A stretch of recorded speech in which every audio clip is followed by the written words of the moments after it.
ഭഗവാൻ വേട്ടയ്ക്ക് പോകുമ്പോൾ ഒരു പ്രത്യേക സ്ഥലത്ത് വെച്ച് മഹിഷിയുമായിട്ട് യുദ്ധം ചെയ്തുവെന്നും അവിടെ വെച്ച് മഹിഷിയെ ഭഗവാൻ നിഗ്രഹിച്ചു എന്നുമാണ് ഭഗവാന്റെ ഐതിഹ്യത്തിൽ പറയുന്നത്.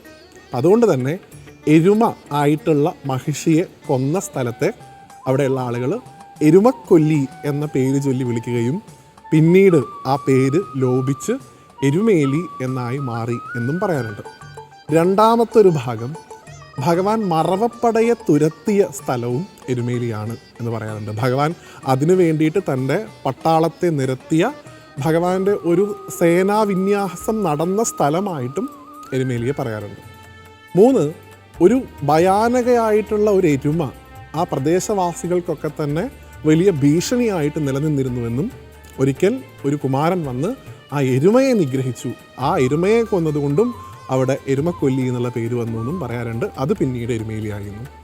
എങ്ങനെ നോക്കിയാലും ഈ മഹിഷിയുമായിട്ട് അല്ലെങ്കിൽ ഒരു എരുമയായിട്ട് അല്ലെങ്കിൽ ദുഷ്ടന്മാർക്ക് മുകളിലുള്ള ഭഗവാന്റെ ഒരു വിജയമായിട്ട് ഭഗവാന്റെ സൈന്യവിന്യാസം നടന്ന സ്ഥലമായിട്ട് ഒക്കെ കണക്കാക്കുന്ന സ്ഥലമാണ് എരുമേലി.